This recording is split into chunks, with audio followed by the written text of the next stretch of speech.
So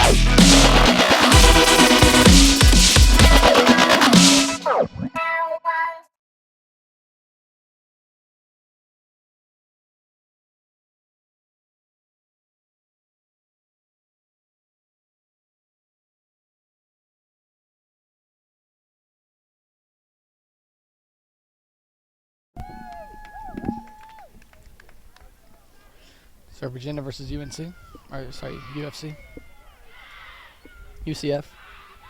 Yes. Yes, I do.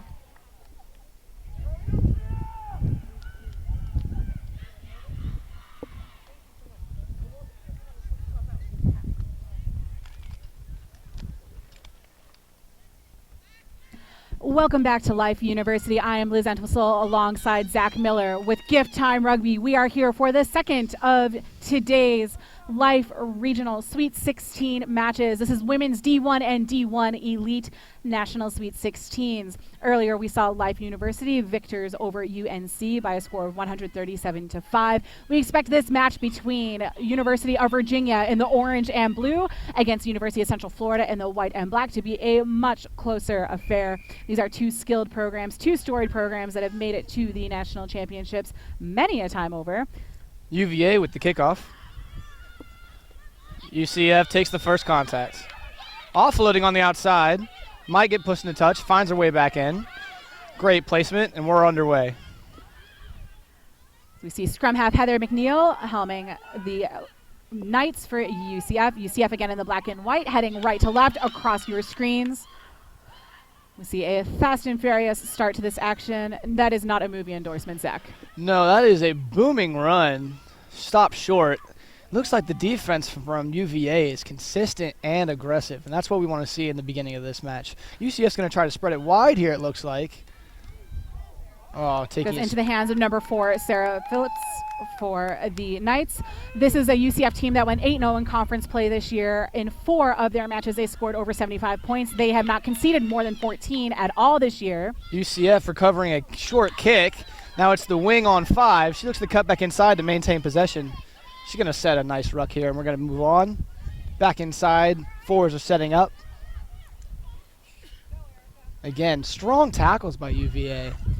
This is a UCF team that does prize itself on its size and physicality. They think they can go athlete to athlete against any team in the country. They are a club team, so that means they train about 2 to 3 times a week. These are student athletes, many of them often working jobs too. We see the ball through the hands going from fly half Jennifer Fasano into the hands of outside center Courtney Cool. And stopped again, you mentioned this UVA defense. UVA, a team that is extremely well coached, extremely well drilled. This is a side that knows that they lack some of the traditional Second counter-ruck they've had. They're going to look to spread it wide here. And that's exactly their game plan. Was they're looking to create turnovers on defense. And that was exactly what their head coach, Nancy Keckner, mentioned. They said they've got 15 players. They have 15 rugby players. It's not necessarily prop block that they're solely identified in their positions on the field. They are trying to make the most out of all 15 athletes. This is a referee, Kat Roche, with the whistle, wearing the blue jersey. Kat, no stranger to games here at Life University. She was involved in the Women's Premier League playoffs back in November. This Life University Lupo Family Field hosting many a championship event, be it college rugby, high school rugby, WPL, or some of the USA Rugby South tests. Yes, the USA South will be here on the 14th of May, looking to take on the Cayman Islands. Right now, UVA is going to set up for a line-out. Looks like they're only having 3 set up. So this is something that will instantly draw a penalty if UCF does not match numbers. It is UCF wisely dropping their players out. They need to turn around quickly here, yes. Ooh. This is a Virginia team. Nice move with their number 10 and number 12. A little bit of a cowboy or bungee play, depending what your team prefers to call it. But that 10-12-10 loop. Spreading the defense a little bit wider. UVA is looking to make use of the width of the field. Small and skilled. They're not just going to pass wide. They're going to try to, create opportunities and holes where they can. An unfortunate knock-on by Virginia, and we will see our first scrum. I'm excited to see what comes of it. UCF seems like the stronger team based on size, but we could be amazed by the UVA's technique. In the front row for UCF, we have Sarah Caruli. She is highlighted as one of the co-captains of this team alongside her other prop, Julia Phillips. Not often that you see the number 1 and the 3 both captaining a team. So it's leading from the front, literally in this scrum. And then they've got their number 2, April Garrett, serving as hooker. UVA is countering with Alexis Gray, Heather Thompson, and Catherine Liptak. Strength wins the day, and the 8-men's taking a pick down the right side. Again, UVA's tackling is on par today.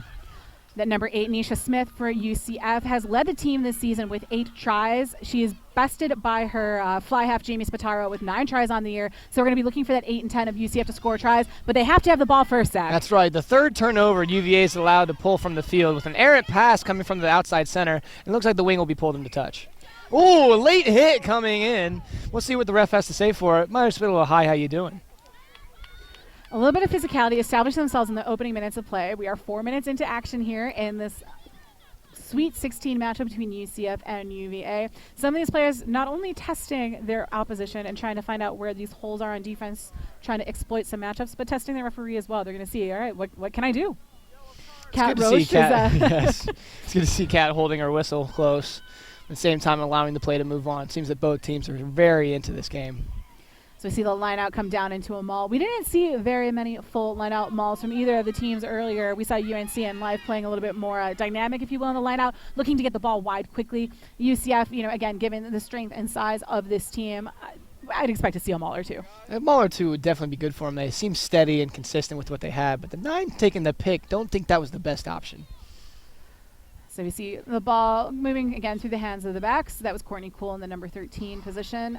A name that some of us know from the Florida High Performance Program, as well as attending some of the American Rugby Pro Training Center camps, one of our USA Rugby National Development Academies. Right now, it is one of their co-captains. That was Sarah Curley, the prop. Great offload by the prop to the flanker. Again, pick and go, heads up play we've seen in the first game. And punishing tackles again from UVA. Yes, again, if the 10 can move it wide, they might have a chance here. Again, quick hands from the 12 to the wing.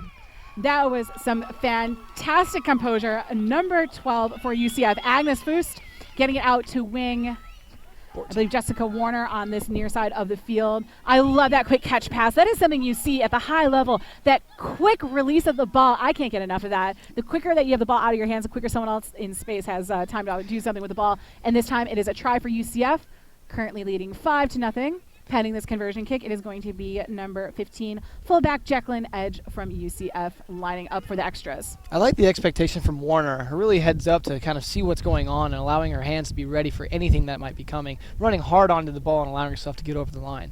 Very good. That's absolutely the number one first thing they teach you when you are working on catch pass drills is you have to have your hands up. You're looking to give your passee a target, but hands up, ready to go. If you have to bring your hands up, you're probably going to bobble the ball, and if you're bobbling the ball, then you're changing your stride. So the more that you can control on this game of rugby or on the field of rugby, the better outcomes you're going to have. That is right. UCF will look to get back into position and maintain the progress that they've had. Keeping the ball in hand with phases seems to be working well for them, but UVA's tackling has gotten them 3 turnovers in a row. We see the Who's rallying cry. Some interesting, chants before the game, too. These are 2 fired-up teams. Again, teams that have made it to nationals before. UCF has made it here to the Sweet 16 round 15 years straight. They have made it for D2. They have made it when they bumped up to D1. There was no break in that transition for this club, and now they're playing for the opportunity to be a part of the D1 elite. But first, they're going to have to go through UVA. Again, another team that has been to nationals. They played in the national championship match for D1 in the spring last year. They lost on the final play of the game to UC Davis, and that is something that has stuck with them. They realize rugby is an 80-minute game, extras if the referee has stoppage time, and they do not want to find themselves in that position again. So a team with experience, both these teams with heaps of experience, and UVA, a team that's also made it quite far in the Sevens circuit as well. Saw them play at Sevens Nationals in Denver, as well as in Cary in 2015, 2016, and they were here at Life just 2 weekends ago for another Sevens exhibition. Right now, a little bit of trouble with their number 8 getting the ball off the back of the scrum. Solid pressure from UCF. It is still Virginia, and this is their first real attacking opportunity of multiple phase play. Scrum half looks to be a little shaken up from the spinning tackle. Hopefully she can recover. That is their number 9, Caroline Schmelter for UVA, down for a minute on the sideline. So we'll see if someone else steps in to be the general on the field if they realize that their scrum half is out. Both forward captains leading from the front here, really trying to get them into some rhythm and some pace. Fly half moves into scrum half to move the ball out. They look to be matched with numbers, but a cut back inside from the outside center has her shaking. That was a great adjustment there by their fly half Francesca Beller from UVA. I love the quick delivery of that pass as well. I've seen you do that a few times, Zach. More on the sevens field, but I have a few tricks up my sleeve still, I think. yeah, I cannon up a pass now and then. Of course, a cannon's worth nothing if it's not accurate. That is correct. In this case, it is going to be a UCF penalty. UVA going down the breakdown. We're going to see, we unfortunately aren't going to have a stoppage yet for the concussion check going on the sideline. Live to medical staff attending to UVA's scrum half, Caroline Schmelter. So UVA currently down a man on the field. UCF see if they can take advantage. Right now they are running forward. Some good offloads, but the last one not quite finding its mark. A little bit of Fijian flair here on the 15s field. You're loving to see like the open play that they trust themselves with. Just a little bit of an errant pass with defenders in the way. The heads-up play again from the players is what you want to see. Now I think they're going to take some time to have a check, maybe even a possible sub here for the concussion protocol. And we do see a minute called on the field. So the clock is going to stop here at 31 minutes left to go in the opening half of action. We're going to go through a proper concussion testing and seeing if they feel that she is capable of returning to the field to play. If not, then we'll see a substitution coming from Virginia. It's interesting and worth noting that Caroline, the scrum half, is designated as one of the front row subs for this Virginia team. I reckon she'd go in at hooker if she was subbing in the front row at all. But this is a team that, while small, is quite mighty, so you never know. She could be that powerful prop.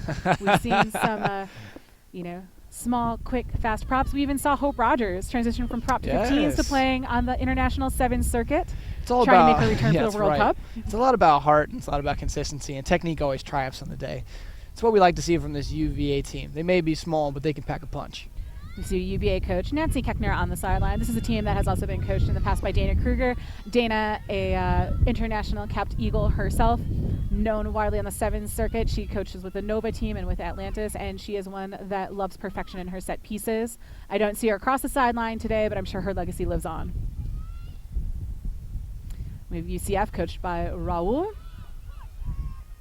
8 pop to 9, 9 to 10. 10 with the easy pass to 12, but met at the line. Yep, 12 with a little bit of her spin move. That's the Z button, isn't that? Zoe Schmidt recovering from that tackle. It's in the hands of UVA right now. We see number 13, Joy Jefferson, probing for the outside, seeing if she can make it. There's not much that's there. Oh, great gap called by the 9. Little tap on the hip, and the forwards know exactly where to go. You have to love the nonverbal communication between some of these teams when these women know each other quite well and know how to expect each other's running styles and where they're going to be on the field. It's really exciting to see. Oh, the 9 has set up the switch. Sorry, the fly half has set up the switch earlier on, providing herself with the ball. A quick release on the ground. She's picking and going again. Ball is loose on the ground. UCF has a nice placement. We're going to see the penalty called. Looks like UCF offsides. I did like that play by UVA fly half Francesca Beller. Would have loved to see her hips turn a little bit upfield a tad sooner. She might have been through. It's kind of like threading a needle. But again, these teams testing each other out early in the match. We are in the first 10 minutes of play. 70 minutes still to go. Very good deception by the two pods. 13 seems to be getting the ball fairly often, not looking to pass, but just trying to use her athleticism to get around the defense. Both these teams with some strong defensive stands. It's a quick poach by UCF, but she was engaged in the ruck, so we're going to call not rolling away. And the referee indicating the offsides. UCF coaches disagreeing that there was no ruck formed. But there are issues with players' rights to the ball. If someone has been deemed the tackle assist, they have no right to the ball. Problem that I have consistently with refs is when the ruck is formed and when it is not. And if you are the tackler and you can show a clear release before you make contact, you really think that you have the rights to it. But Kat's an excellent ref, and her call on the day will rule. That's the bottom line. There is nothing that no player or any coach has ever said to a referee in a moment of anger that has ever changed that referee's mind. Not once that I can recall.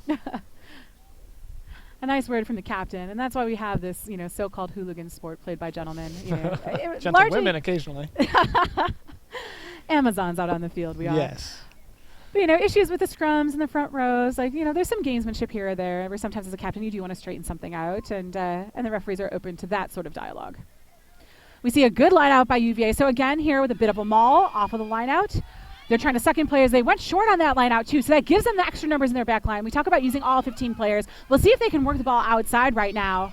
Again, 13 is going to have a nice pickup. Hopefully she can get a release. The wing's going to try to take it wide now, but strong tackle from 12 on UCF.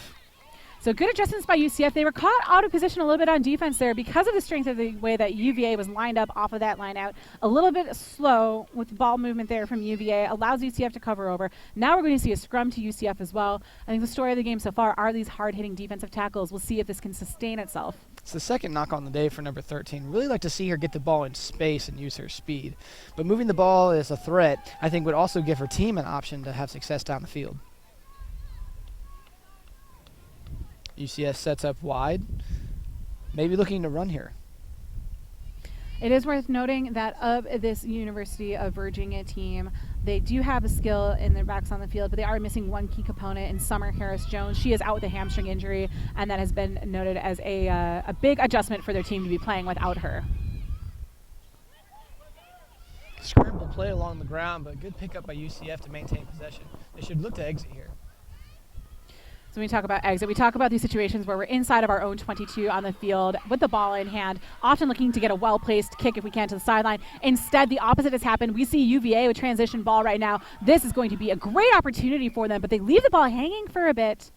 It is advantage shown. It is going to be a scrum to UVA. UCF quick on the release. That ball was out. It was playable. If the sun can shine on the ball, that's a pretty good rule of thumb. Referees will vary on when the ball is out. We see it clearly written in the laws. Have a look at the law book back home if you really want to check the finer details.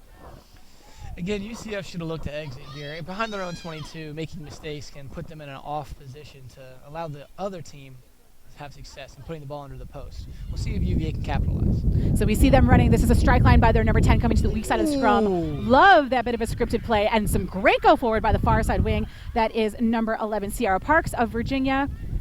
A great line there by Frankie Beller, UCF the fly half setting it up. The thick of it, but it looks like hands are going to be in from the side of UVA. The Tides have turned again.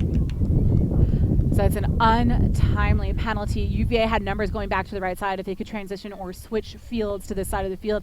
They had the numbers and they had the space. We see UCF set up with a fairly wide gap between their outside center and the wing. It is going to be something worth keeping an eye on as the game goes on. Right now, though, UCF is going to be keeping an eye on their hooker throwing in their line out. It's going to be number 2, April Garrett, with a throw. We'll see what UCF does with the ball here now. Again, behind the 22 with a line out instead of a scrum. Let's see if they have the option to exit. We see a full line out set up. We see UVA not playing very deep on this line out either, so it could be a decent opportunity to kick.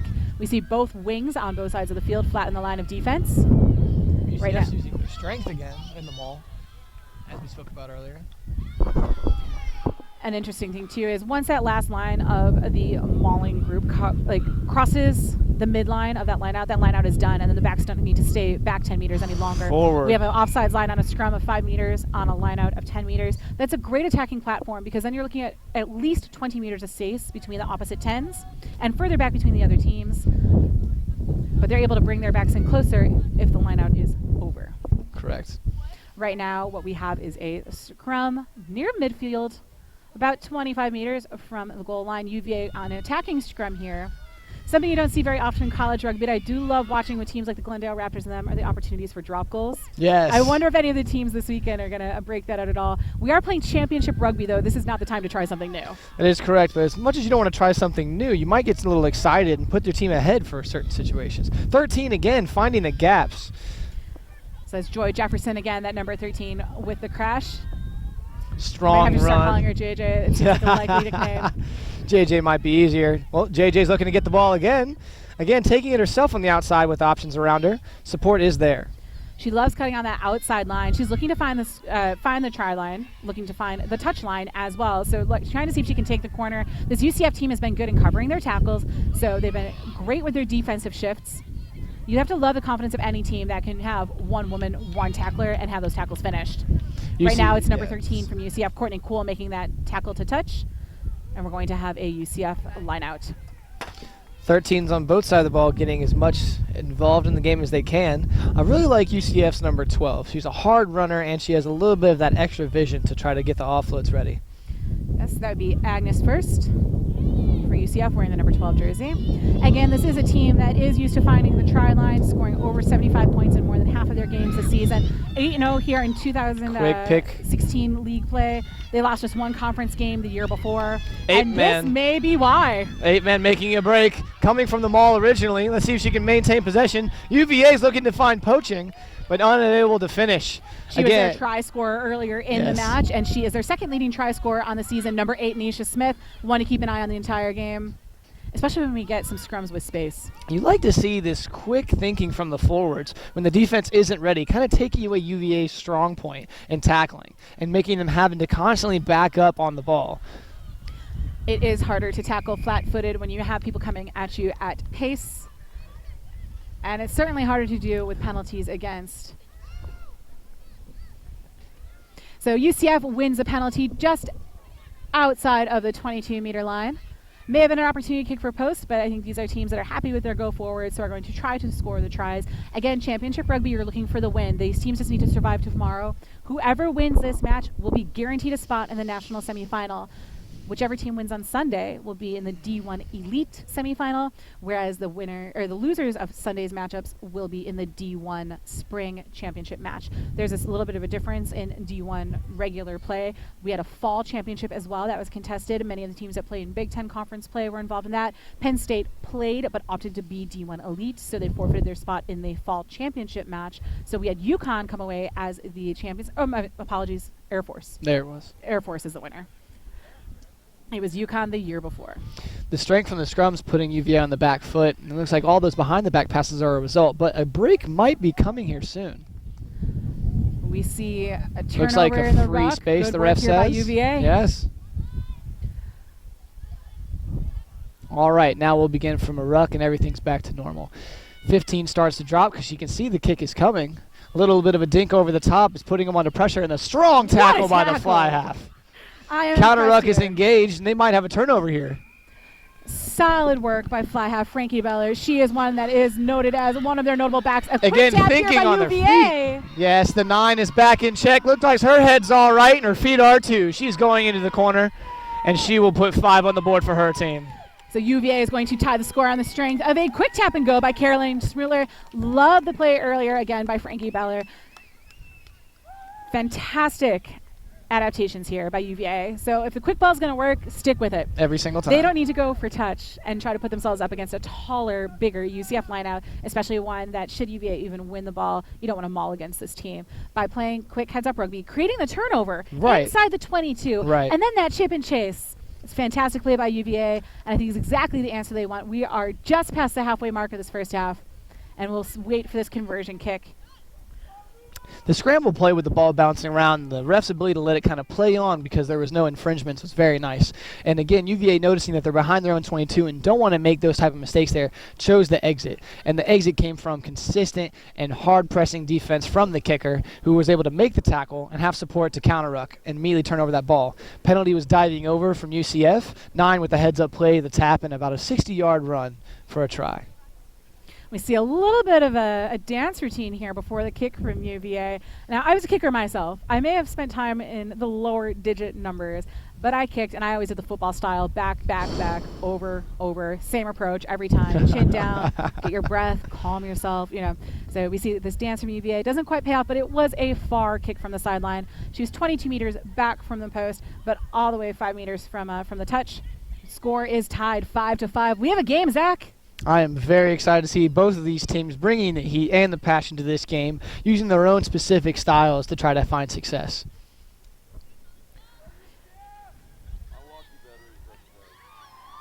Again, UVA with the battle cry. Yes, I shout out to all of the Who's turning in today, especially Brianna Kim. Hello, Brianna. I know you're watching. And if she happens to be watching, notable UVA alum Tina Fey. Oh, really? That's very exciting. I hope she can come down and crack some jokes for the team. If she made an appearance, I'd replace you, Zach. I would gladly step down. So we see the kickoff just barely go 10 meters. It's in the hands of UVA. Again, looking to see what they can do and if they counter. It's these opportunities on the kickoffs and kick receipts that sometimes provide some really good attacking chances. We talked about the distance on the line out, but it's the same thing. You're a little bit disjoint on kickoffs and kick receipts, and now it's UVA taking advantage of that. kicking away possession but maintaining the penalty is good. 10 with the heads up look, noticing that there's nobody in the backfield and started putting them under pressure. Wouldn't be surprised if she continues that option if it's given.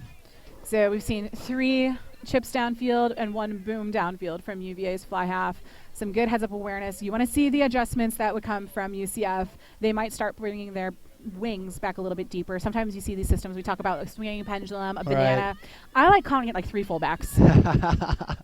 The way it's taught with my team is that we like to keep 2 in the back at all times, splitting the field 50-50. Whenever side the ball is on, we again press that wing up inside the 15. And if the ball is inside the 15s on the field, those nice little dash marks you see down the line, both wings will be about a quarter back, leaving the fullback to themselves, splitting it in 3s. It's a nice little tactic to keep the ball moving and, again, awareness for any kicks that might come.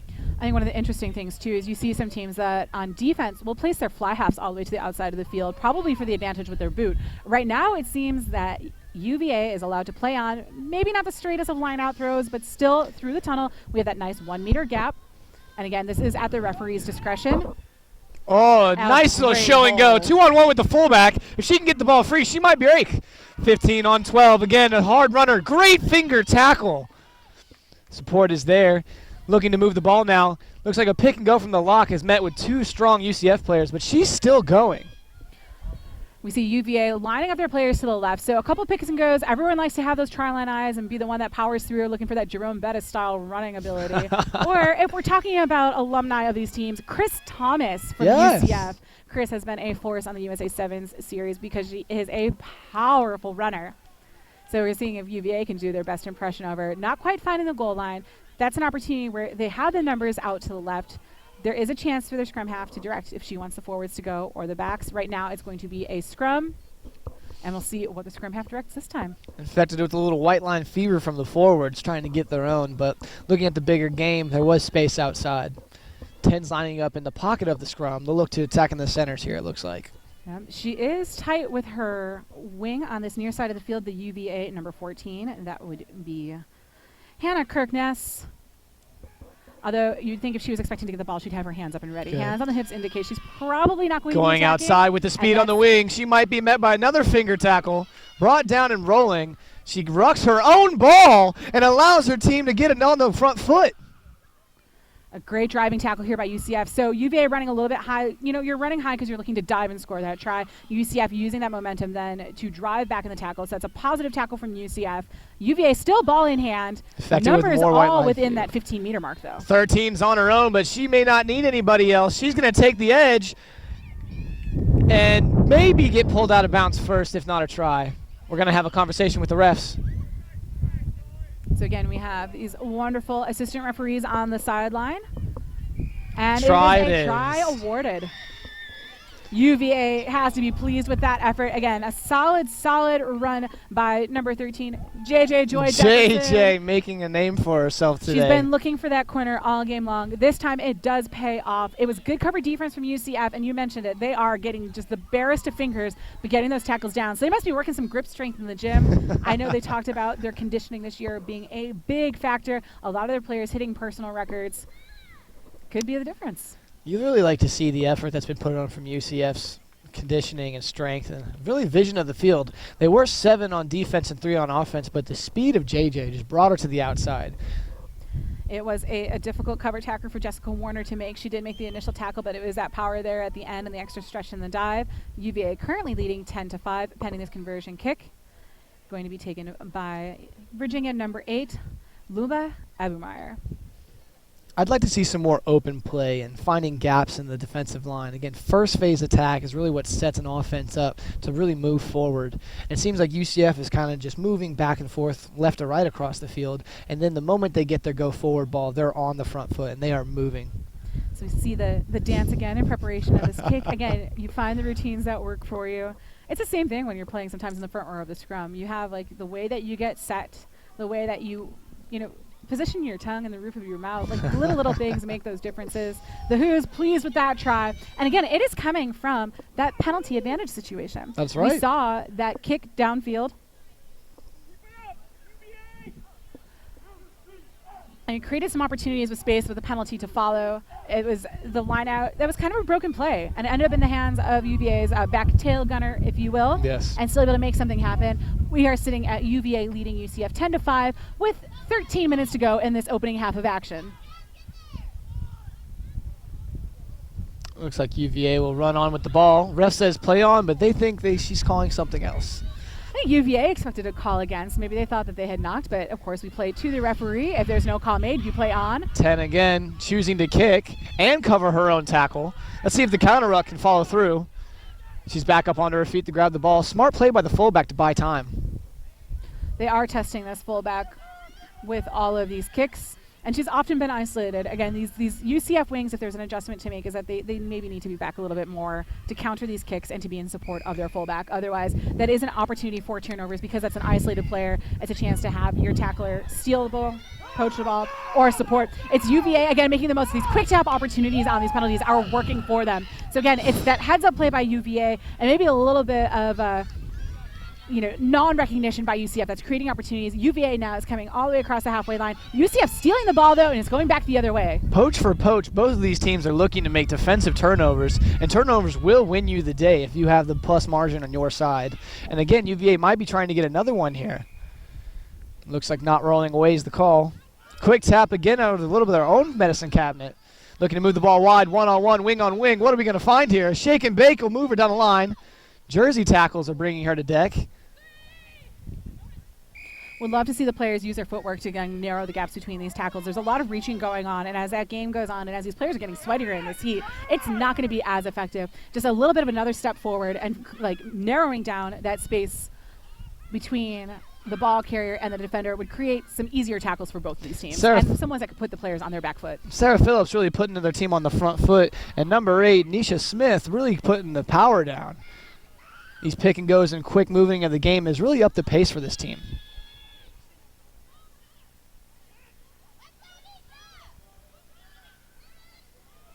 Ball is placed, and they're going pick and go style to tire out the UVA's tackling system. Seems to be the same 2 or 3 girls making over and tackles and over. Now we're out to the fly half. Space on the wing if they can get it through the hands. One-handed offload. One-on-one with the cut.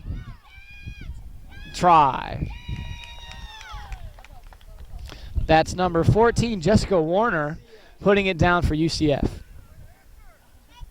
So again, being able to adapt and adjust to what was in front of them. UCF had the numbers out there. They didn't quite get the ball out as quickly as they could have, but they were able to create some opportunities using their footwork, finding a gap, breaking a tackle. Virginia has to be tiring from some of these tackles they're making. If you are UCF, it seems like the pick and go is their bread and butter. We have a tie game once again, 10-10, UCF against UVA. 10 minutes to go in this opening half of action. Is that 2 tries for number 14 on UCF? It was indeed. Her earlier try set up by their number 8, Nisha Smith.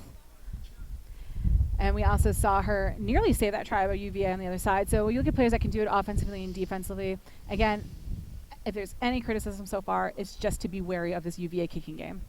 Especially as a smaller team coming against a more sizable team. If they can create space with their kicking ability and these quick taps, we're gonna just we'll wait and see as the game goes on.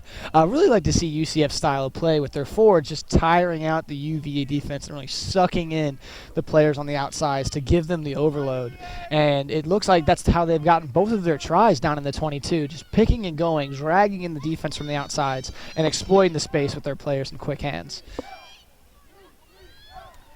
It is one of those things. When you have a lot of picks and goes, when you have a lot of defense and a lot of tackling, you're going to be looking for those number of mismatches too. And of course, if they can get one through just with their size and their power, that's always a happy forward try.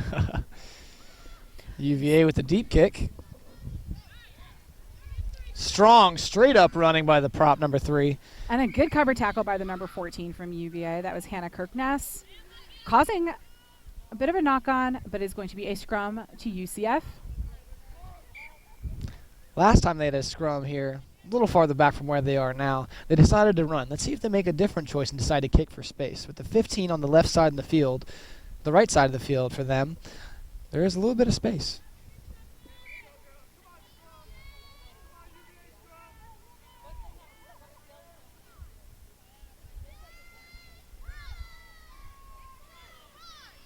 Number 12 is in position for UCF with the 15 and 13 on the outside, matching up number for number. Nisha Smith with the pick. Something that you like to see when there's a little bit of a wheel on the scrum. It's opening up more space for that 8 to get the ball into open field and taking some flankers out of the equation as well. It is unfortunately knocked on Nisha Smith with an uncharacteristic play. It's going to be a scrum to UVA, and we'll see how this is defended by UCF. Better choice would have been to go down there. The support was ready. Ball could have been played out and moved to the backs where you had numbers. Something worth noting is that there was a recent change to the laws when it comes to the scrums. It used to be that if you wheeled, it would be the other team's put in. Right. Now it's just reset. Right. That's something that was used more at the youth level, but has transitioned to the adult level. So there's really no advantage to a defensive wheel compared to in the past. UVA's 8's going to take a pick on the weak side. No one's there, so she's going to place the ball and looking for options. 9 goes to 10. 10's identifying space outside, starts to move it, switching the inside of 13, but is met by the flanker. We'd love to see a little bit of leg drive here. If JJ had her legs going, it might give her a little bit of a platform to set the ruck for her team. Instead, she's kind of caught, without any foot speed. At the point of contact, so UCF able to prevent any plays. But it is not preventable here at number 10. This is Jackie with the break for UVA. Ball in hand. Where's her support? Not quite there as the fullback for Central Florida able to make the cover tackle. It is UVA still with the ball in hand. Moving the ball to 13, JJ looking to take it herself again. Inside's not the option. Offloading to the wing. Again, met strongly by the hooker. Knock on by UCF will be the call. It's great to see the fly half identifying space and having all of her threats around her, but the moment she made that break, she threw out a little show and go to give her the extra step. Speed wasn't on her side, but she was able to buy time by placing the ball, getting up, and picking it back up herself. It really was heads up smart rugby by not allowing the turnover situation to happen with that breakaway too. It's something where I'm actually surprised that she didn't try a little chip kick through herself or one of her teammates into a position. We see kick passes by, again, skilled teams and teammates that know each other and can expect these bags of tricks that players have. This 10 with such a great boot so far for UVA. It's something to keep in mind as we're watching the game goes on, because she has that wonderful kicking ability. It is just another tool we have to beat our defenders. So you can see the scrum reset, something not quite right. I did like that last scrum by UVA, locking out so that they weren't allowing UCF to drive against them. So they're not trying to drive, they're keeping their feet on the ground and planted in a powerful, firm driving position in the scrum. A little bit of a call from the 8-man, tap on the hip. She might be going weak side here. And she is, but she's met again by the flanker. So well done by the flanker for UCF to prevent that 8 pick going forward. Nisha Williams pushing the player to get to where she needed to go. Just looked like she wanted the ball, to be honest. So now we see the penalty called again. UCF not 10. When there is a penalty called, you have to make an effort to retreat. If the effort is not made, they're going to move the mark another 10 meters closer to the goal line. In this situation, we have the assistant referees saying this is where you need to be. Virginia setting up a penalty play. Again with the decoy. Little tit for tat with the fly half. 13 needs to move the ball to win. I would have loved to see a quick catch pass out of her because there was the shoot from UCF. It's going to work from her athleticism. Yes. So that is going to be JJ Joy Jefferson with yet another try for the match. That's her double on the day. Some might call it selfish, but when it works, you really can't complain. So it is UVA and UCF trading tries, 15-10 UVA leading. Their tries coming from the outside, then some difficult attempts at goal for their kickers. So we haven't seen any of the extras put up yet. We have 4 minutes left to go in the opening half of action. 15-10 UVA leading. I would have liked to see that penalty that was against Nisha Smith kind of be let go. It looks like she wasn't really involved in anything egregious. She was just trying to make a tackle. With the player in the way, you almost want to call it crossing, but Kat's a very knowledgeable ref, and she saw something obviously we didn't. There are laws that are open to interpretation. It's interesting because at the beginning of the law book, I think it's under law number 7, that actually says that pushing is allowed.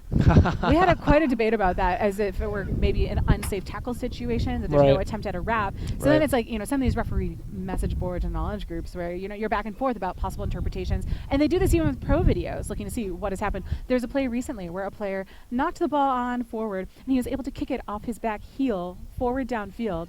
But that's not a kick if it comes off the heel of your foot. So you actually can't take a conversion backwards. I did not know that. Learn something every day.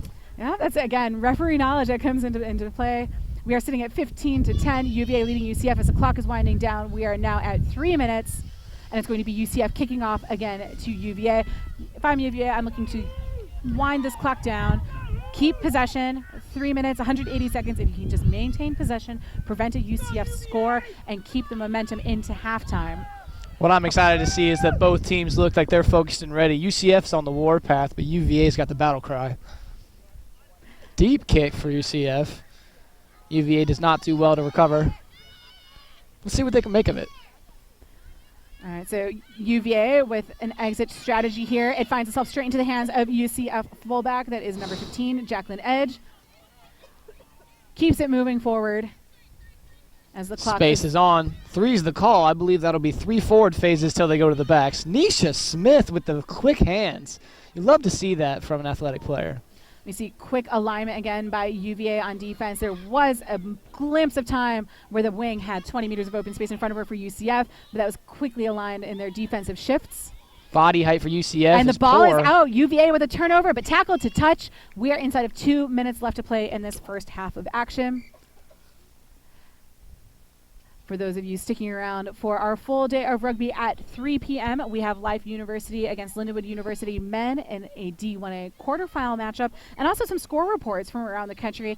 In the Penn State Regional, we had Penn State win their match 127-5 over James Madison University. They will move on to play the winner of Notre Dame College against Virginia Tech tomorrow. So Penn State books yet another national semifinal.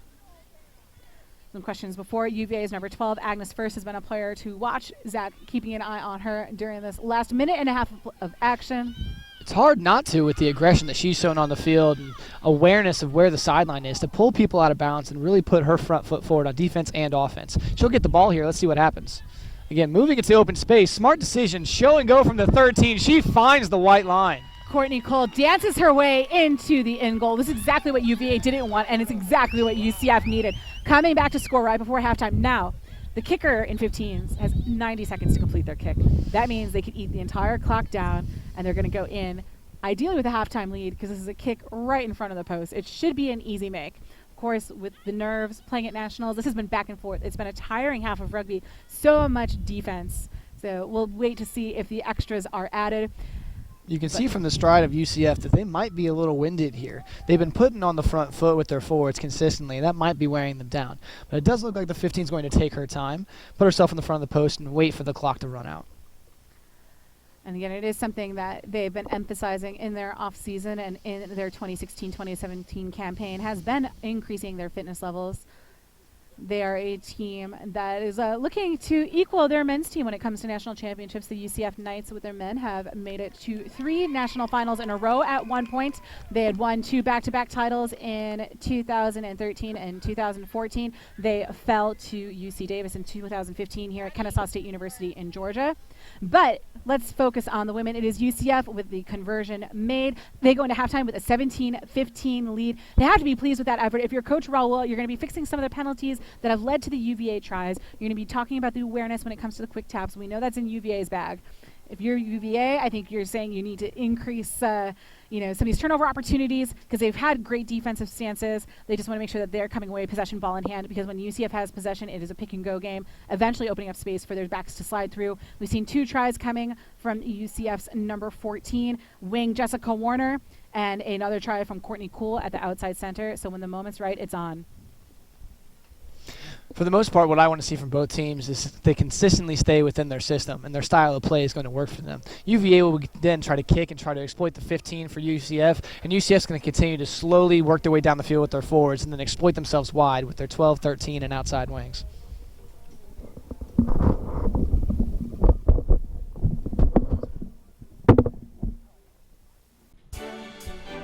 $144 meters by 70 meters. 15 or 7 aside, run or kick forward, pass backwards, tackle low and proper. Rugby is one of the fastest growing sports in the nation. Men and women of all ages are picking up the ball. We're entering a new generation of rugby. And GiftTime Rugby Network is here for you. We want to inform you. We want to entertain you. and we want to provide the best live coverage of rugby events that you can access. National, club, college, and under 19. GiftTime Rugby Network is here to translate rugby for you. Check us out online, and don't forget to subscribe. Of the women's D1 Elite Regional Semifinals at Life. This is a contest between University of Virginia against University of Central Florida. It is Central Florida narrowly leading 17-15. We've had a lot of back and forth action. We saw the scores tied on several occasions at 5-all, 10-all, 15, and then it was the final conversion by UCF. Strong play by both teams. Defense has been the name of this game, with both sides making punishing tackles and preventing both of these teams that are used to playing some open field wide rugby from being able to execute it as such. We've seen the tries come from UVA from their scrum half.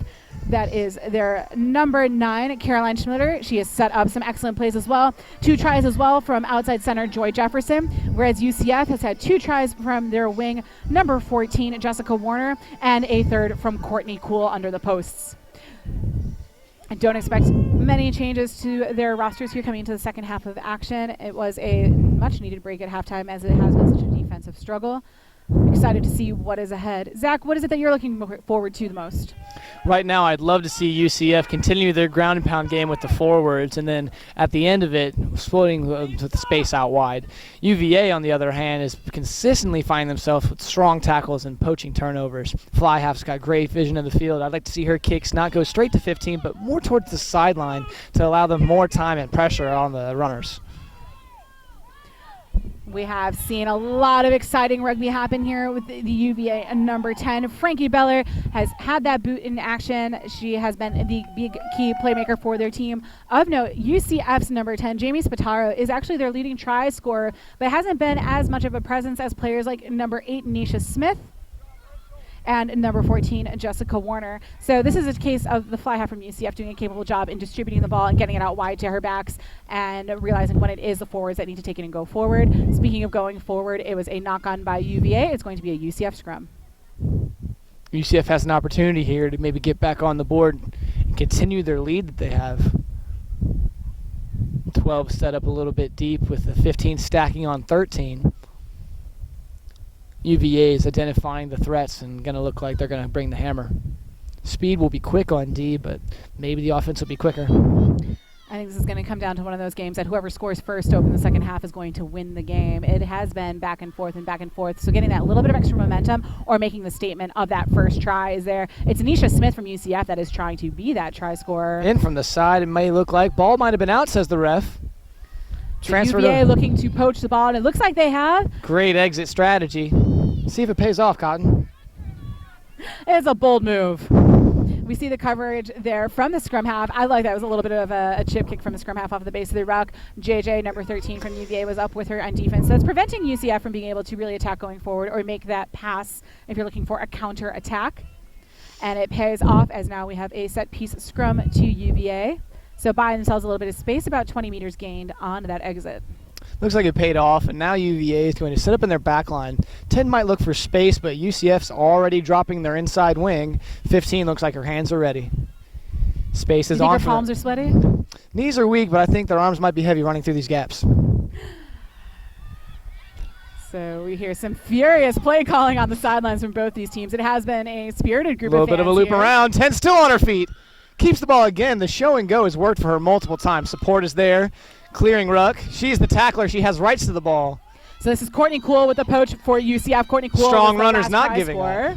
Oh, errant offload. Going to be advantage UVA. So can't quite tiptoe her way through this time. Courtney actually does come from a competitive dance background, so she is one that is known for her strength in carrying the ball, a good solid core. It's one of those things where as you progress through upper level rugby, you look at players that are able to make those passes and offloads or keep their feet. We've seen coaches at development summits, especially Richie Walker, talking about the fact that they practice like flamingos. They'll be one-handed passing off of one leg, often off of their weak ones, going through all the different lengths of your stride because you can't control the best time to make that pass, and you don't want to miss that best time to make a pass. Slow to get up, the dancer. Moving herself back into position. Got a half-arm penalty towards UVA. They'll look to go quick here. So you'd absolutely look to see UVA going quick here off of the scrum. Not and 10. we don't see any sort of attempt at retreating. And now we Can't see go a free kick indicated. Forwards have lined up, toe-to-toe. Let's see if they like to use their deception again with 2 forward pods running, going to fly half. They do. So that is from scrum half Caroline out to Ooh. fly half Frankie, but it is Courtney Cool comes away. Not so tiny dancer. Our apologies to Elton John. The wing and JJ having a bit of a go of it, takes her to touch. Great use of the sideline. I was going to say, the sideline's always that 16th man on the field. That defender never misses his tackles. No, he does not. Or hers in this case of women's rugby action. Play that one. 3-man line out again. I like that strategy from UVA. A smaller line out lets them spread the field a little bit more, and they don't have to worry so much about the imposing UCF forwards. UCF definitely with a height and size advantage when it comes, and UVA has made the adjustments with their lineouts and in their scrums to prevent what could be, you know, a lot of UCF power coming at them. The ball gets outside. This is JJ Joy Jefferson with the ball. 13 weaving her way. I like the change of running tackle. lines. Great poach again. UCF is finding their way into tackle. Poach for poach. UVA maintains possession. They should look to go wide here. And that they do in the hands of fly half Frankie. Ooh, the dummy is on. Hands are free. She decides to keep possession. The rucking style from number 12 on UCF is effective. Separation from the 10. Cutting back inside, finding space. So that is number 11, Sierra Parks of UVA with the ball. Of note is the fact that number 17 for UVA Strange is actually the tactic. second row Esther Zhang. She has been on the field all game, just wearing number 17 instead of the number 5 jersey. Strange tactic from UVA's 12 to kick the ball. Somehow came up on her end, though, with a knock-on from UCF's wing. Again, I'd like to see UVA attack between the 10 and 12 channel. Even though they're strong players, their deception with the ball and their smoke lines are really setting them up to get on the front foot. The first 5 minutes of the second half of action has passed. Again, all to play for in this match. The winner of this game between UVA and UCF will move on to play Life University. The winner of this game guarantees themselves a spot in the national semifinal. Sunday's game will determine if that is the D1 Elite or D1 Spring Championship. We see an 8-man pick attempt by UVA. UCF's flankers have been quick to pick these up. Their eyes are on the prize right now, and if they can consistently pick up that 8, it's a non-threat for them. UVA needs to check down out of that systematic play call and move to something else. To buy themselves a little bit of space, you always do have that option of that 8 pop to the 9. When you see scrum halves that back off the scrum, they're creating and giving themselves a little bit more room. It depends if that's something that's in their playbook and something that they've worked on. Sometimes teams like to control, and so by having the 8 pick and go into contact, at least they're controlling some aspect of this. Again, knowing that UCF generally here does have a bigger, more powerful scrum. A lot of different ways to coach this game of rugby, and that's the beauty of it. You have 80 minutes, and you probably have a million different things that could happen in any 1 minute. Ball's moving out, 10 to 12 again, 12 to 13. 13's getting tackled, but she has the quick offload. Hands are starting to move. They spread it to the wing. 12 again, just hungry for the ball. So this UCF is 12, just that into is Agnes this. First. She has been your favorite player from the first half. 3 Third. tackles in a row. That is right, and I could just extremely appreciate the passion and the effort she's bringing to this game. Well, it's also just great recognition because she is coming forward hard in these tackles. So she's flirting with the offsides line, but hasn't taken offsides on a date yet. Hopefully here she can get a look in at the A gap and just apply a little bit more pressure. She should move to the outside because the kick looks like it's coming soon. It's one of those interesting things when you're looking at those posts and pillars along the sides of the rucks. A lot of times people are looking to say they're the ones that should be tackling the ball when it comes out. Instead, you're looking to prevent the switchback inside. So you do need to kind of stay and stay home for a bit. Of course, when that ball sees daylight, it's really hard not to go for it. Bit of a high tackle from UCF, causing injury on the tackler. So we have a minute on the field here. Life University's athletic training staff going to do a quick evaluation. So it'll be a bit of break for both teams here. We see UCF coach Raul ensuring that his player gets the best treatment and is fully aware of the situation. This is going to give all players on the field a chance for a water break. Again, we were predicted at about 87 degrees today. It doesn't feel quite that hot, but we're not down on field level, Zach. We are not on the turf, which can increase the temperature from 10 to 15 degrees on any given day. Luckily, we're catching a breeze up here outside of the valley that's created by the field. But for the most part, these players look like they're doing okay. Maybe a little bit winded as we're about 8 minutes into the second half, but they look like they're gung-ho and ready to get excited about this. We'll take this break in the action to see if we can get any score updates from the other regional action around the country. It is worth noting that this is one of 4 sites that are going on. We have 16 teams that have advanced to this D1 Elite hybrid competition.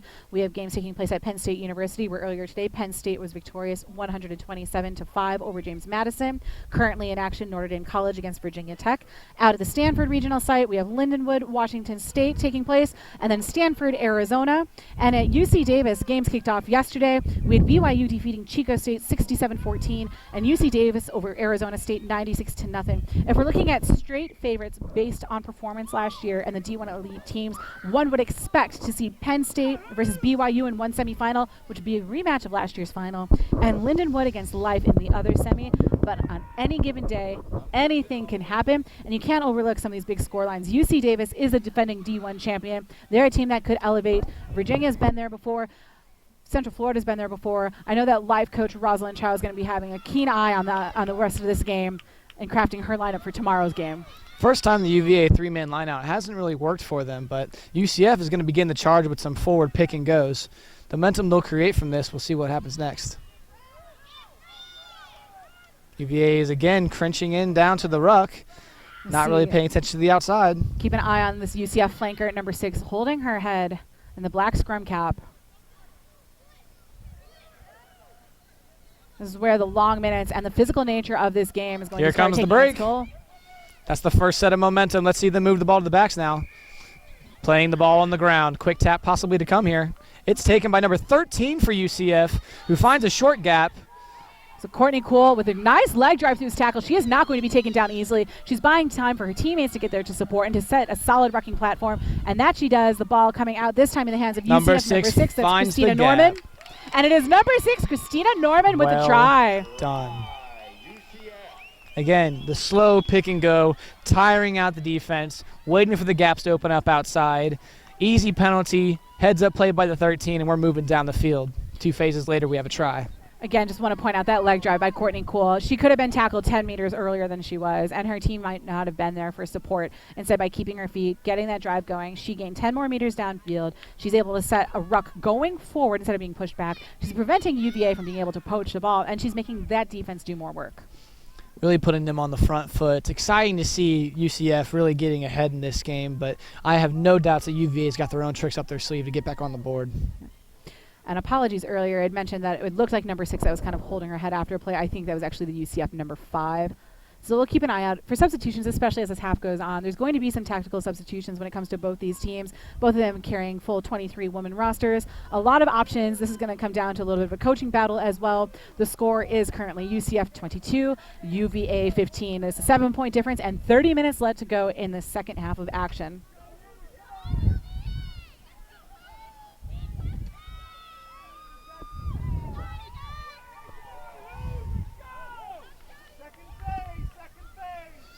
I would be remiss in this break in the action if I just didn't point out that UCF's scrum half Heather McNeil's dad is here, and he wanted to make it very clear that Raul has known his daughter since she was born. He came to our commentary booth and said, "I've got a fun fact for you." So thank you, Mr. McNeil. I hope you're proud of your daughter and her performance so far as her team is leading. Again, heaps of rugby left to go. And we see an unfortunate error by UCF knocking on this kickoff. This puts UVA inside of their 22 with a great attacking platform. It's a smart strategy by UVA to give it a line drive ball and see if UCF can get the pickup. Fortunately, they couldn't this time, so now UVA is again on the front foot inside the 22, trying to exploit the gaps. It's always interesting to see how the ball reacts to a turf field as well. The game conditions will change. Tomorrow we are expected to see a little bit of rain, so we'll see these teams and how they adjust. They have this unique opportunity of back-to-back games. They have this unique opportunity to have been watching and scouting the teams, and of course, able to re-watch these matches with GiftTime Rugby. 10's got the pick on the weak side, looking to go to 2-on-1, keeps it herself, finds the offload to 13, JJ. JJ's finding the sideline soon. I did like Frankie's little shoulder dip. I left with a little bit of a fake pass, and it opened up another 5 meters of space for her back inside. It didn't quite pay off with the offload here, but it looks to still be UVA ball. Miscommunication from the scrum half to the forwards running onto the ball, trying to hit that nice A-gap line.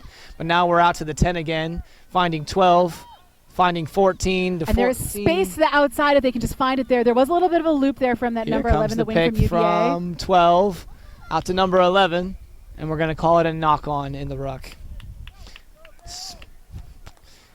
This is where just some of the quick catch pass or the ability to do a kick pass to find the space to the outside. It's happened a couple times this game so far where UVA has found themselves with almost their entire team within 20 meters of width of each other. If they're able to spread the field, which is their goal in their game, then they're going to have time to do it. There's opportunities here with UCF when they're a little bit mismatched on defense too, but because of some of the sideways running or some of the slow ball in hand, it's allowed UCF to readjust on defense, and it's allowed, again, the number 12, your favorite player, Agnes Faust. She's a tackle machine. We need a little tackle counter on our graphics here. She's a workhorse for this UCF team, and I really enjoy watching her play on defense. But on offense, she's gotten the ball, I think, only once or twice. UCF swings on the outside, finds a break. Now she's 2-on-1, cuts insides intelligently. Let's see if her pace can take it. The fly half for UVA is trying to reel her in, and she's going to get it down easy. 5 points under the post, UCF. And a hat trick for Jessica Warner. She's hyped. This is, again, breaks that UCF are looking for, coming at timely times in the game. We saw UVA with a solid attacking platform, nearly had it on the near side or the far side of the field, and for UCF to come back and counter and to get a try that allows her to buy a little bit of time too afterwards. It's fantastic play under the post. They're going to see if they can extend their lead to 14. UVA had an opportunity to stop that run with 2 defenders on the outside. Number 14 just squeaking away. So we talked about the fact that their number 12 hasn't been a big factor on offense. Their number 10 hasn't been a big factor. That's just a factor in meters gained going forward. Right. This clearly means if they're getting all of their tries from their outside center and their wing, that both...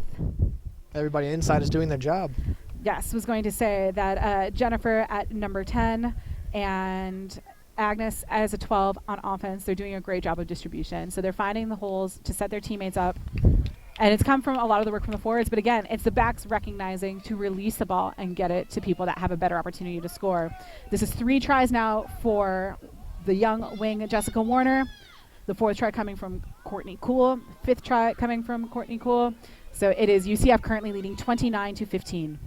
Really have to appreciate the Heads Up Rugby as a spectator. And just watching these ladies make the right decisions and find the gaps, even the athletic effort from both teams, is one to really commend. Actually, apologies there. I did attribute Courtney's try to, actually, it was the number 6. Christina Norman had that try for UCF. She had that clear line on the near side of the field here, set up by Courtney with that leg drive. Good play kick by the 10 for UVA. Captain for UCF, shrugging off a few tackles. And here they are, back to the forwards machine. So here's that number 6, Christina Norman, yet again. And an untimely knock is going to be a UVA scrum just past half line. Their efficiency rate so far in this half hasn't been very high when they've been in any sort of attacking space against UCF. So UCF's defense and the turnover ability there, referee Kat Roche has allowed for that contest at the breakdown. I love it. I had a huge pet peeve, and that's when referees kind of give an advantage to the offense just because they carry the ball in. Just because you carry a ball into a ruck doesn't mean that it is your ball to retain. It is correct. A contest at the ruck, and I love that Kat is letting them play. I love heads-up defensive rugby. I like UVA's backline setup here. They have just enough depth and just enough width that they can really set up an attacking play, but it doesn't really matter because UCF seemed to have, UCF has disrupted the ball. Yeah, what we saw was actually, we saw the 15 for UVA that was creeping up straight behind her outside center, and we also saw the scrum half for UVA coming back off the scrum, so we were looking at the possibility of the 8 doing that pop pass to the 9 to buy more space. But we saw the scrum collapse, and it was UVA that was deemed the ones responsible. So UCF with a nice, strong, hard run, I believe number 4, Sarah Phillips with the carry. She earns herself the 10 meters of that penalty. We're back to the pick-and-go style for UCF that's worked for so well for them in the past. So number 5, Erica Daly with the ball. Now it is number 1, Sarah Krulis, the other co-captain. And On now to our finding it fourth wide. phase now, moving the ball wide. 12 distributing to the wings again, making a break on the outside. Hopefully she can maintain possession. She does. That was your girl, number 12, Agnes. So there's her offensive effort. Very good. And they've got their back line ready on the right side of the field. If UCF has the ability to get it out, they've got the numbers there. We see their forwards often attacking. You mentioned the A channel being the one that is closer to the ruck. We see some other teams that will stack their forwards a little bit And wider. from the but side UCF after keeping it inside and keeping it in control, things that they can expect from each other. Again, championship rugby, you want to minimize mistakes. Right Oh, the now, show there's and no go. mistake of Courtney Cole with another try. Courtney Cole with that strong left drive, all of her runs making her difficult to tackle. Some people got hands on her, and we talked about those fingertip tackles earlier in the match being a potential liability. Right now, it is a liability. It is Virginia that is now trailing by 3 tries. At one point, they were back and forth, try for try for try, and now it is a 3-try advantage for UCF. And again, the strength of their backs making the most of the ball in hand. If you see, Nisha Smith was on the outside with Jessica Warner, and with Courtney looking up, down the field, the defenders didn't really know who to guard. 3 strong runners, heads-up play. Love to see the show and go. So this is something, again, that UCF's coach Raul mentioned. He said we can go athlete to athlete with any team in the country. They may have some better rugby skill. They may have more time together. They may have more technical ability. But athlete for athlete, they're willing to put their hands up. This is what this competition of the hybrid D1 Elite does. So right now they are leading last year's national runner-up when it came to the spring championship for D1. And this, if it holds up, will book them a ticket to play against Life University tomorrow. And I think if you're a team like UCF, you are salivating at that opportunity. Last year, Life fell in the national semifinal. They are your reigning 7s champions, reigning CRC champions. They're kind of the big dogs to knock off. Big dogs always have a target on their back as well. Teams love to kind of chase after that. It's hard being the number 1 seed and looking around and saying, all right, well, what do we strive for? And Rosalind Chow does a very good job of reining those girls in and say, do your job, and everything else will take care of itself. That's a pretty good mantra, I think, for anything in life, is just to do your job and count on your teammates. And that's it, having the ability to count on your teammates to do theirs. That's very true. UCF's looking to break up through the middle here. Might be a turnover. It is. UVA has the ball. And we'll look to see what kind of platform they can set up for themselves. 21 minutes to go in the second half.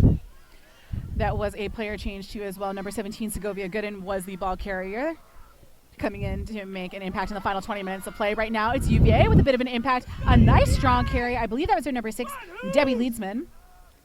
And apologies, it is Hannah Turley wearing the number 6 jersey. She was lined up in the number 6 slot. And 23 might be put out of bounds. That's happened a few times now where UVA has had some good scoring opportunities stifled by the sideline.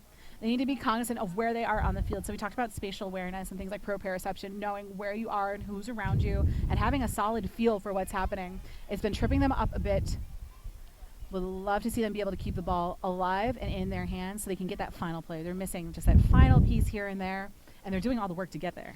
I would like to see a little bit more from UVA's backline right there. The 12, 14, 23 combo looked like they were just passing to the outside and seeing what she could do. A little bit more of a draw and pass might have helped them out down the line.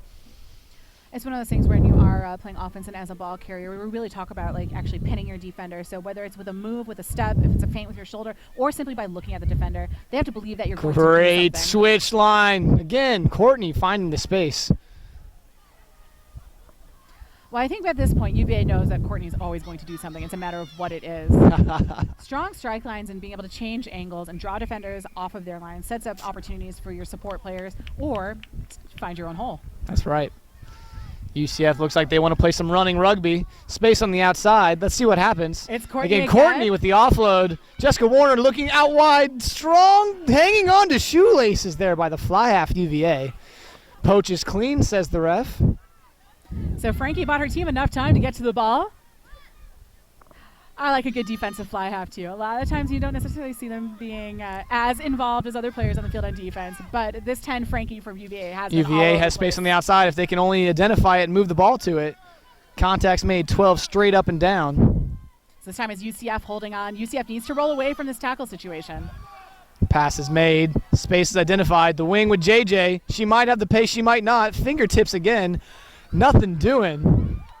Offload is made. That's a great offload into the hands of the number 11 for UVA, Sierra Parks. Shake and bake pick from UCF. And this time it's UVA tackling to touch.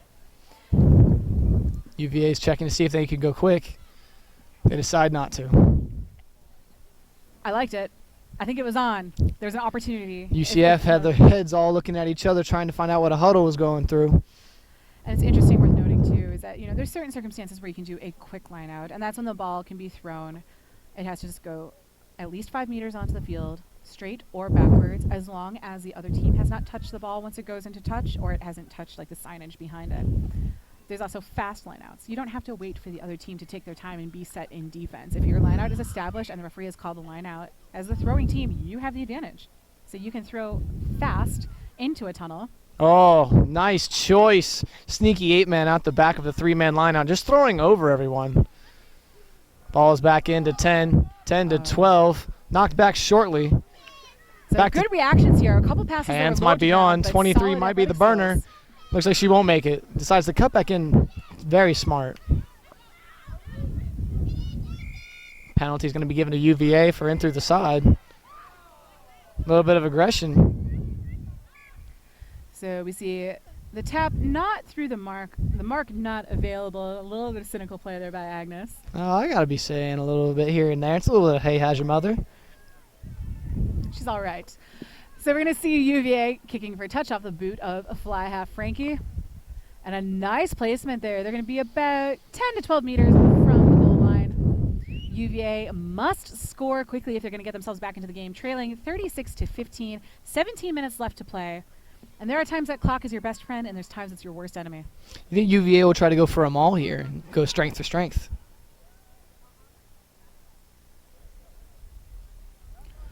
We'll wait and see what unfolds. A little bit of confusion with UCF. Defensively, you must have somebody in that hooker channel. Looks like the weak side wasn't an option. Going to maintain possession and play out of it. It's an attempt at a little bit of appeal play. Long pass by Frankie. Slight switch play. Met strong by Agnes and JJ. I just love strong tackles like that. Well, and what we saw here is something that started inside the 22, about 10 meters from the goal line. Is Ooh, now a back little bit of Sonny outside Bill it. Williams so action. This nice defensive pressure by UCF and that solid timing by Agnes on the tackle put UVA back about 15 meters. As we're going to have a scrum on the field. A couple of more substitutions going off for UVA is their number 4, Emily Battle. We'll get confirmation on her replacement player. We've seen a couple shifts. It does appear now that JJ is playing on the wing, that she's moved from the outside center position. And instead they have their number 11. So that's Sierra Parks has moved from wing. So just a straight up switch, JJ for Sierra. Outside of her, number 23, Nojamaji Stringer. They've been trying to get the ball to her to see if she can break something open. It hasn't quite happened yet. Might be a clean poach here from UVA. So if not, it looked like it may have been a knock-on from UCF. Either way, it's a little UVA bit of transfer with the of ball. movement. And again, sideline is not her friend today. I'd like to see that number 23 really hit the burners. Like, she's getting the ball with a little bit of space, but she is slowing her runs and preventing the opportunity to really try to burn the other team. And it's allowing UCF to kind of make these tackles where they're then using their momentum to take her out of bounds. Now it is a penalty to UCF. And if you're UCF, this is the time you start thinking about chipping up as much of the clock as you can, kind of taking a minute or two, kicking it to us up here in the commentators booth. Oh, just outside. That's not one we can really jump for. Sitting on the roof here of the commentary box at Life University. It is a gorgeous setup at the field, but not one I'm really willing to risk my life for. No, the drop-off here may only be about 9 feet, but doesn't seem safe to go take it for that action. Although if there's anywhere to do it, I think it's Life. We can be adjusted back to perfect health. Yes, I would love my spine to be put back in place at this point.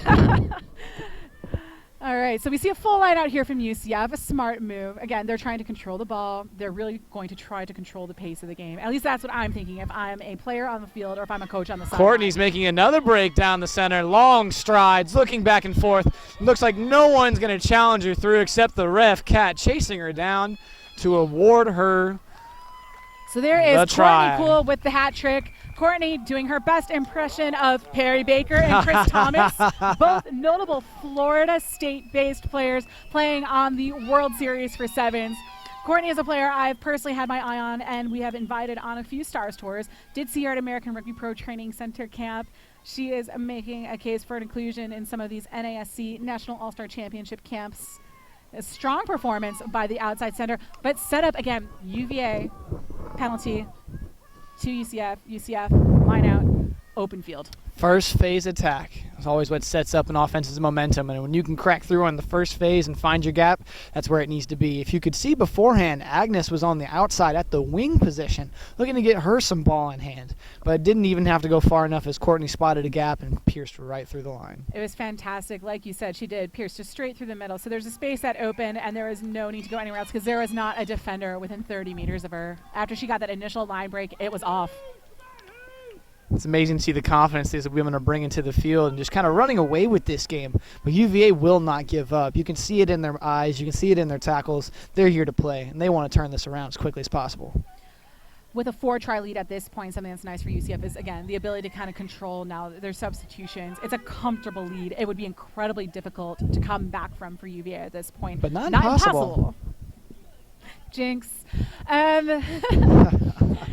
But difficult all the same. You know, again, UVA is going to be kicking off to UCF. So UVA is going to be trying to get possession of this ball. UCF is going to try to say no. They want to control it. And given the strength of their forwards and their game plan we've seen so far, if they can do the pick and go, the 40-phase rugby you see now and then on YouTube highlights, yes, that's what you're going to go with. As much of that clock as you can eat away. Looks like an offload to the flanker. So looking for another break. Christina Another Norman. offload to the prop again, it looks like.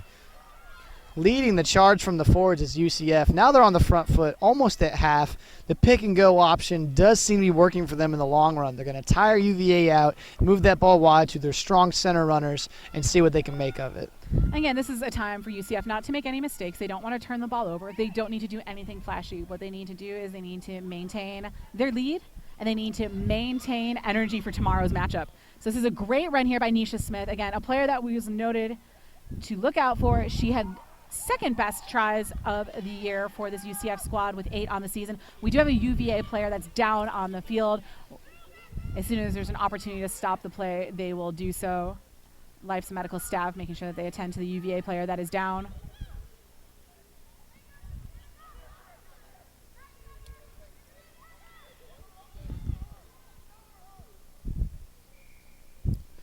So to see a knock-on by UVA is going to be a UCF scrum. I expect to see a minute called here as we get this player from Virginia attended to. She's back on her feet. You love to see it. And that is their fly half, their most key player, I think, in terms of setting up all of their offensive opportunities. She's been the one that's controlling their exits back. So I'm happy that Frankie is back on her feet. Really would have liked to see what had happened there. She was a little bit lifeless on the ground, but now she's up with a little bit more pep in her step. Might just been a slight knock. Well, and deep into these games, too, there's cramping possible. You know, Yes. It is a hot day. It is hot on the field, on the turf itself. It has been a long physical match. These teams are going to be worn down. This is, again, where it's going to be so important to win the recovery. So teams looking at ice bath protocols, teams looking at how they're stretching and, you know, getting their feet up and looking at their lymphatic systems. You're also going to see a real need for proper nutrition and recovery. UCF has some real steep lines here. Looking probably to go again with Nisha Smith on the pick to set up a platform out to the 10. She'll maintain possession. You can see Agnes setting up her back line, hoping to get the ball soon. Solo running by the flanker. She has support. The poach is clean, maybe by JJ. Kick is made by the scrum half. 15's going to catch it on the full, and we're going to see what happens here. This number 15 from UCF, Jacqueline Edge, has been a force all day. She has been fielding all these kick attempts by Frankie from UVA. Nearly gets a try. Ooh. Tackled into touch. Strong tackle against the 15 from a UVA player that is also down. That was a hard hit. You can love to see that effort. Basically, UVA is saying right now, if you want another try, you're going to earn it. Yeah, this is a UVA team that knows that it is a full 80-minute game, having fallen in the final play of last year's Spring National Championship, falling to UC Davis. Davis, one of the teams that is on the other side of the country. We have a Davis and Stanford pool to complement the Life and Penn State pools, and it is Life that will be crossing over with the pool coming from Stanford.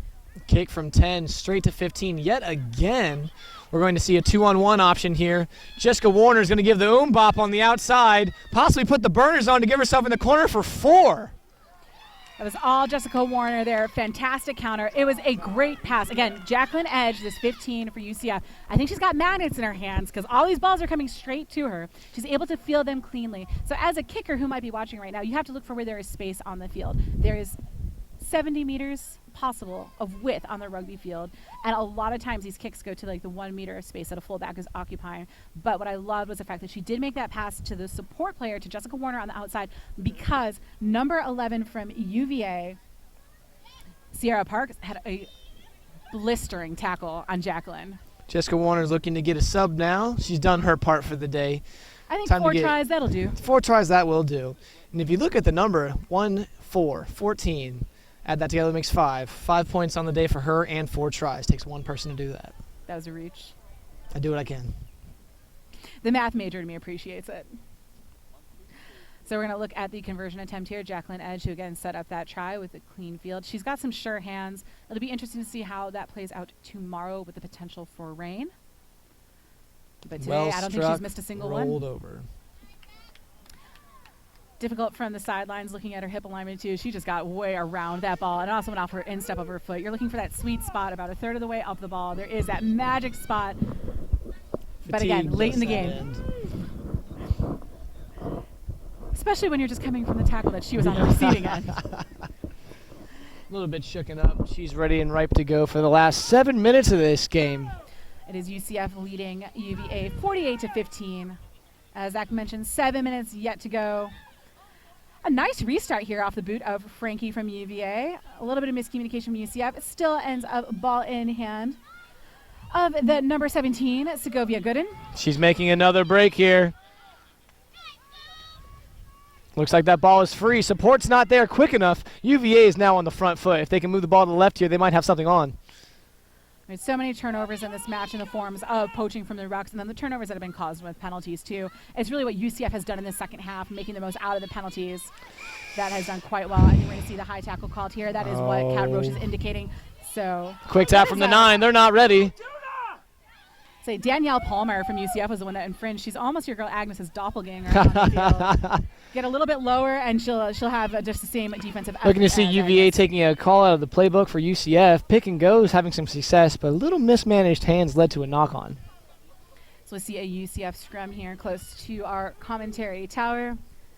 A lovely time sitting here on the roof at Life University. The Lupo Family Field. Again, a brand new turf facility that was put in and christened this year. Fantastic setting here at Life U. Going to be home to a match coming up here at 3 o'clock. It is the D1A men's quarterfinal between Life University and Lindenwood. The 11th time these teams are meeting, and it'll be Lindenwood looking for their first win in the series. It is Life University that is looking to continue their streak. They have been to 4 straight men's national championships for D1A. They have won 2. St. Mary's won the other 2. They've been the only 2 teams that advanced. But this year, it's BYU men throwing a wrench in plans as they are in the D1A competition.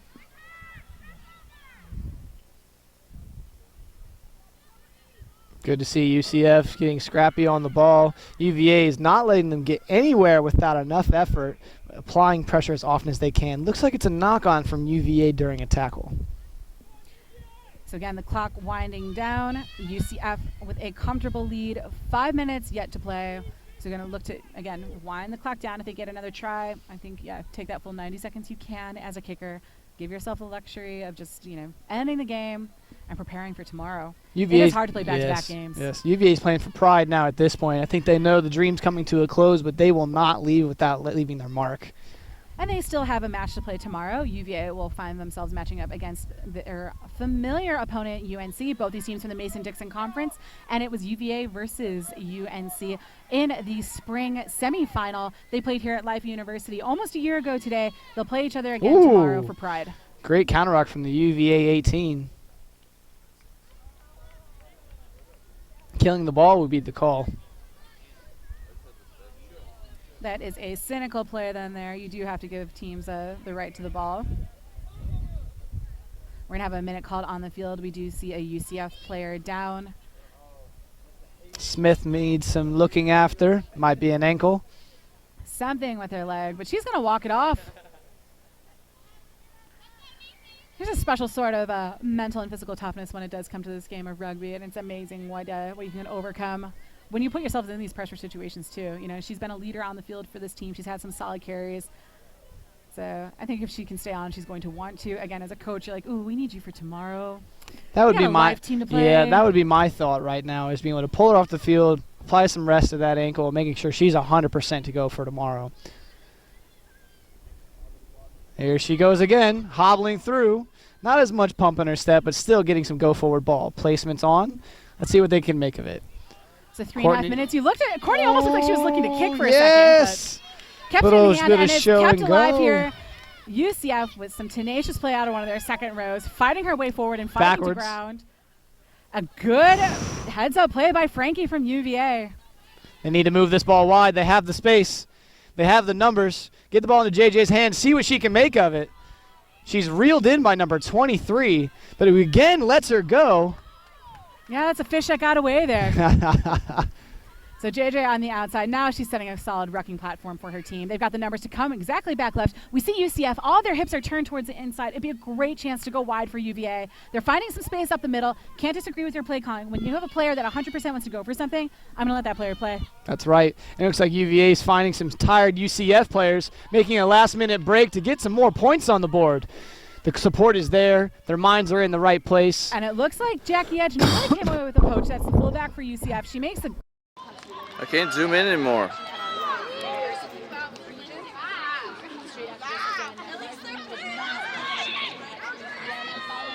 Another live match.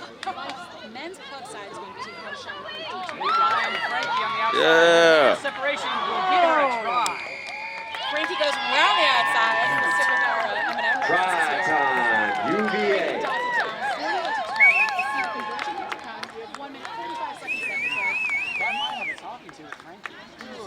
I want to block it in. Oh, I just like a word with the the in between things are cut out. You can just you can move it up They're a late little hit. bit. Probably. But then on this side, I'm looking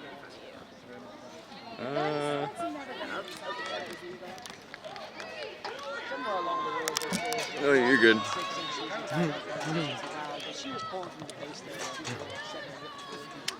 In that case, then you might be looking at a high tackle as well if you're reaching up for the hair. Regardless, what this does is it puts UCF in a little bit of a tricky situation. Now they're down one player, but these cards will matter. You have to be careful that she doesn't get another yellow tomorrow so it doesn't carry over and impact the way that the rest of this weekend goes. Or the national People walking. semifinals. People walking. Penalty this late in the game. To put it bluntly, This kick might end the game here if she takes enough time. I know.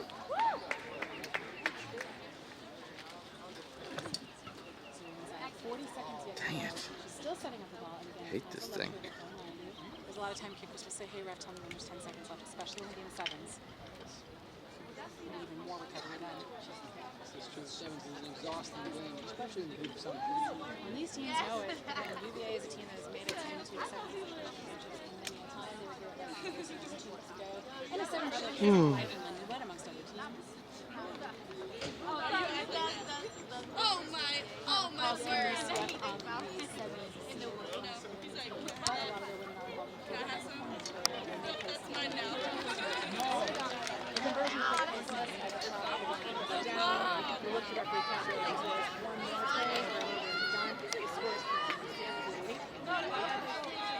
Two of those injuries we had earlier, I can imagine about a minute or two of extra playing time.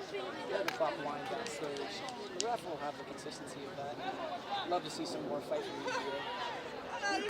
UCF came on to UVA. It'd be fun to see another UVA try. They've had the speed to do it, and as a team that is smaller, they are excellent tackles. So just some key penalties and some key like missed tackles as a unit. The fingertip tackles that work. You see this kicking back. There's something that was a strength of theirs in the first half. And this is one of the first ones that Jackie Edge hasn't been able to field cleanly from the air. So it buys some more time. Kind separation, quick passes her in. Ball was out. 12 is quick to get back to the ball. UCF is smart. They might want to be kicking for touches pretty soon. So we hear Miss McNeil down there. What's the father telling us that time the pitches end the game. Of course, UCF on the court and it's not trying to do a lot.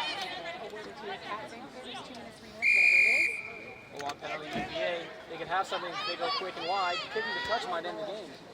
So they would have the option previously that you can't end the game on a penalty, but there is the choice of whether you do make sure they don't have to play the line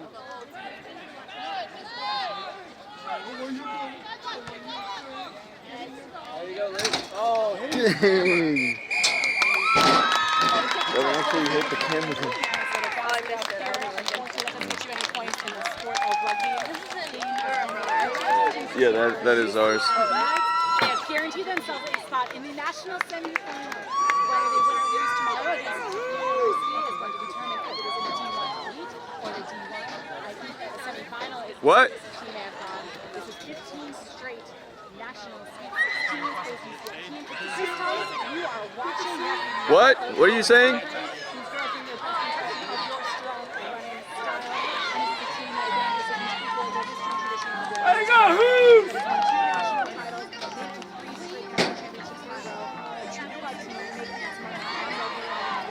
And it was well played by both sides. Zach, any final thoughts from you? I'm happy to see the effort of both teams put in here. Coming in at halftime, 17 as well, 17-15 UCF. I'd really like to see the full never quit from the start. I'd love to see that kind of action. Especially